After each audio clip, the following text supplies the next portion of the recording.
Hello everybody, my name is Dominik Schmidt and I'm going to give you an introductory talk about the simple exclusion process, which will cover some background material for the plenary talk by Professor Nina Gantert. So let me start by defining you the main model of the talk and of the plenary talk, which is the simple exclusion process on the integer lattice. So suppose we have the integers given here, and on each side of the integers we either place a particle or we leave it empty.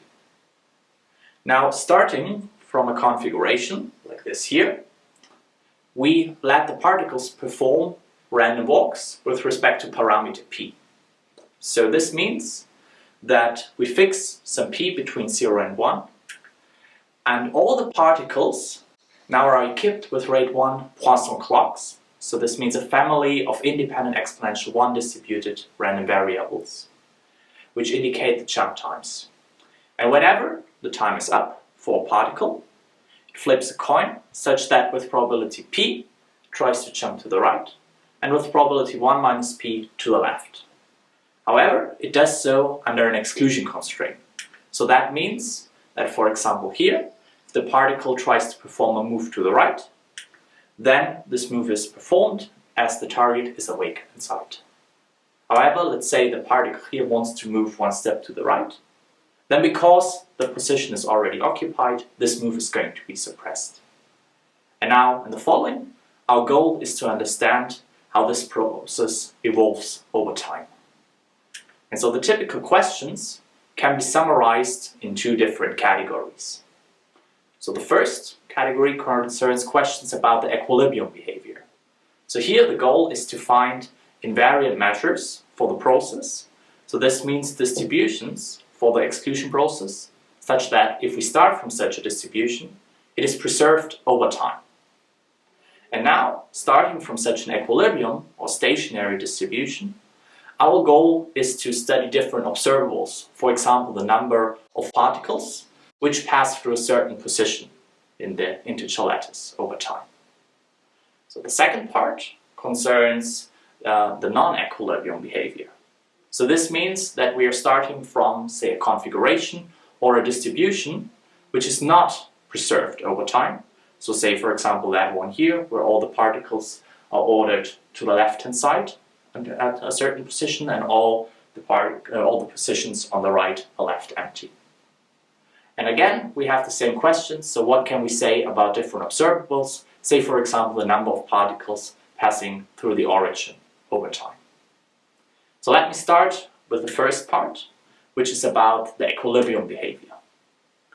It is now a general theorem saying that for any parameter p between 0 and 1, for indicating our bias of the particles, that if we consider now the Bernoulli row product measure, so this is the measure where each side of the graph is independently occupied with probability rho, that this is an invariant measure for the simple exclusion process.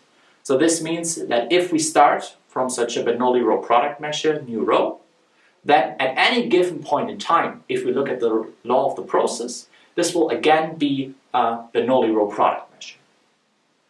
Now note that when p is equal to a half, so when the particles perform symmetric simple random walks under the exclusion constraint, every invariant measure must be a convex combination of these nu rho. However, in general, for p not equal to a half, this is not true. So let's, for example, take p equal to 1.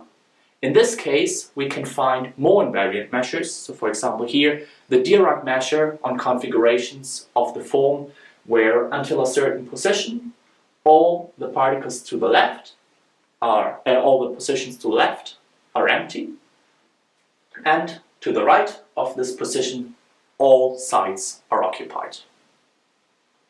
So in the following, we will only focus on the case where we start off from a Bernoulli row product measure for some row between 0 and 1.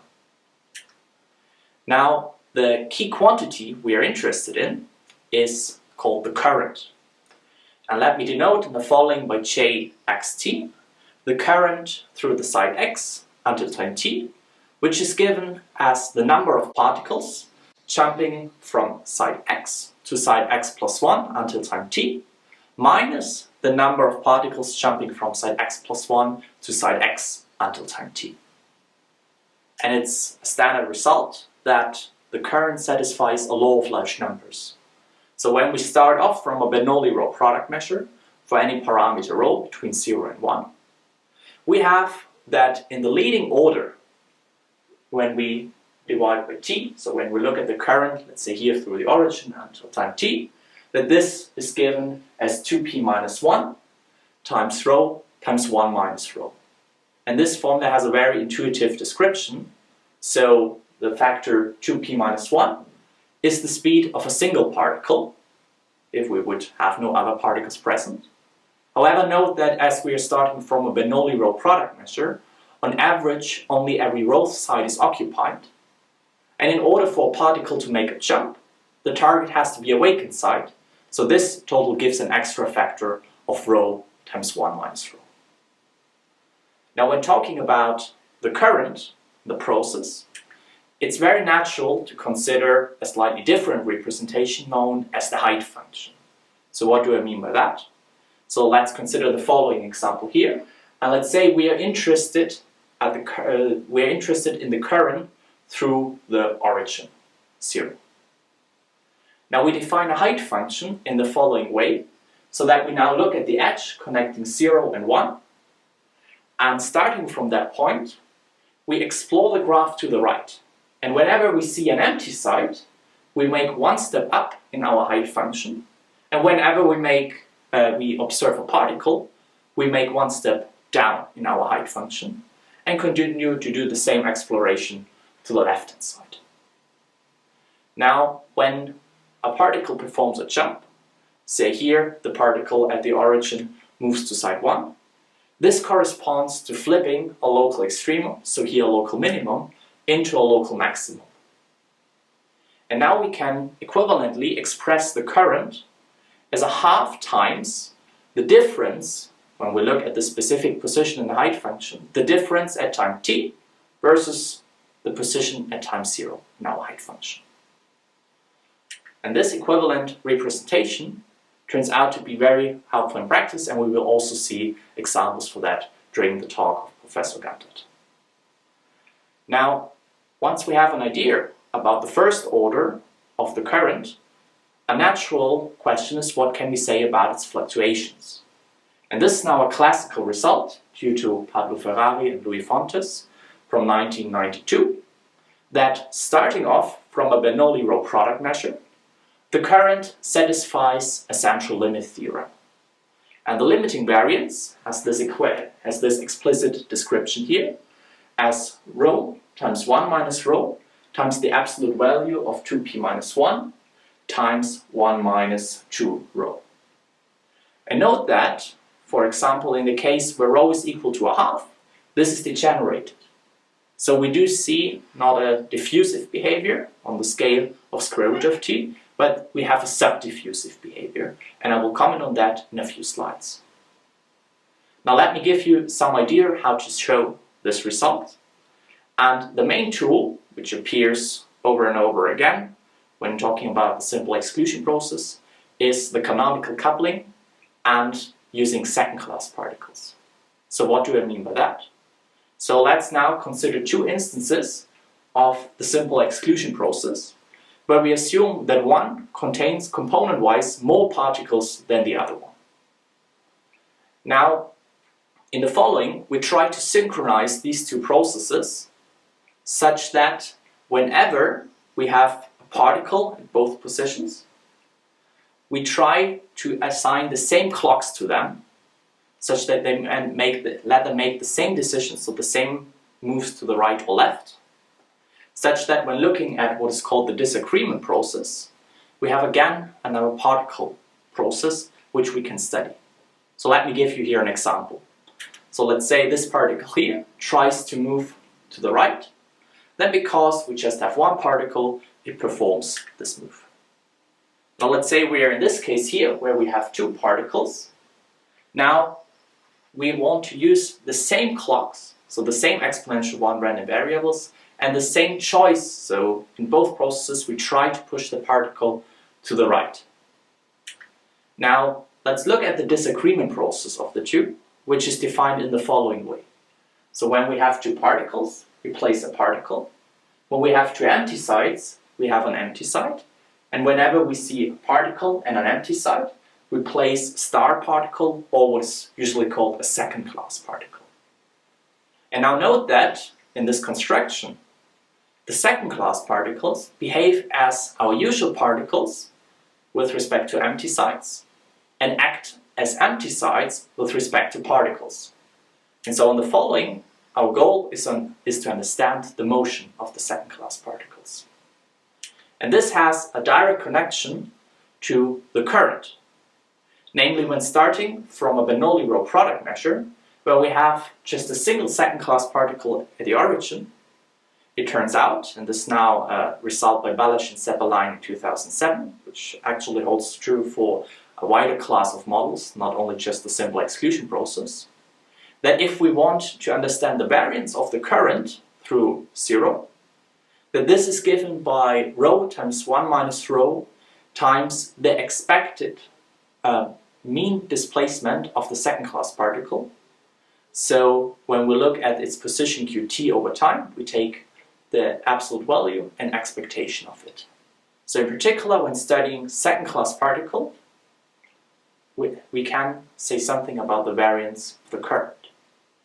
And this observation is also a key insight which was used in a seminar result by Balasch and Sebastian in 2010, which actually went to the Annals of Mathematics, determining that in the degenerated case we saw before, where rho is equal to a half and p is something different from a half, but between 0 and 1, that in this case the fluctuations are of order t to 1/3. And let me say that similar result in the case when p is equal to 1 was obtained previously by Patrick Ferrari and Herbert Spohn in 2006. And this is mainly due to some exact formulas and some connection to last passage percolation available in this case. Now let me also mention that very recently, Amol Agarwal determined in 2018 the scaling limits. So in particular, in the case where rho is equal to a half, we no longer see Gaussian fluctuations, but we see what is known in the literature as the Bike-Rhines distribution as our limit law. Now let me come to the second part about the non-equilibrium behavior of the simple exclusion process. So arguably the simplest case is what is called the rarefaction fan. So in this case here we fix our position 0, and from 0 to the left all the sides are occupied, while the sides 1, 2 and so on are left empty. Now let's assume p is bigger than a half and study this process over time. And again we can ask the same questions. So what can we say about the current, for example? And this is a classical result due to Hammond-Rost from 81. Namely, let's state it here in the case where p is equal to 1. When we now look at the current through a position ct and normalize by time t, then we have a very explicit description in first order available. And let me say that this comes from studying what is called hydrodynamic limits of the process. So in particular, this explicit formula here drops out as a solution of Berger's equation, so as the entropy solution to be precise. Now again, when we have an idea of the first order, it's natural to ask about the fluctuations. And this is a seminar result due to Kurt Johansson from 2000, that again, here in the case where p is equal to 1, we see not the central limit behavior and fluctuations of order t squared, but fluctuations of order t to the 1/3. And again, the limit law is no longer, like in the central limit theorem, Gaussian, but what is known as the Tracy-Widom distribution. And so I'd like to give you some little visualization of this result. So here we look at the height function representation again, and starting from the rarefaction fan, we see here as the red curve the limit predicted by the limit shape predicted by Hammond-Rost or proven by Hammond-Rost, and also the fluctuations of the height function. Now let me come to an end of the talk by giving you a little outlook. So far we considered the case where we defined the simple exclusion process on the integers. Now, for practical reasons, it's often very useful to, restrict to a finite piece, to a finite segment. And in this case, we can imitate somehow the influence of the integer parts we chopped off by adding reservoirs. So we imitate somehow the density and just consider a finite part of the exclusion process. And this is known as the simple exclusion process with open boundaries. And again, we can ask the same questions as before about various observables or statistics of the process. And in particular, we can ask, starting from some configuration, what can we say about the evolution of the exclusion process? And this will be the content of the plenary talk by Professor Gantert. So thank you very much for watching and see you at the talk.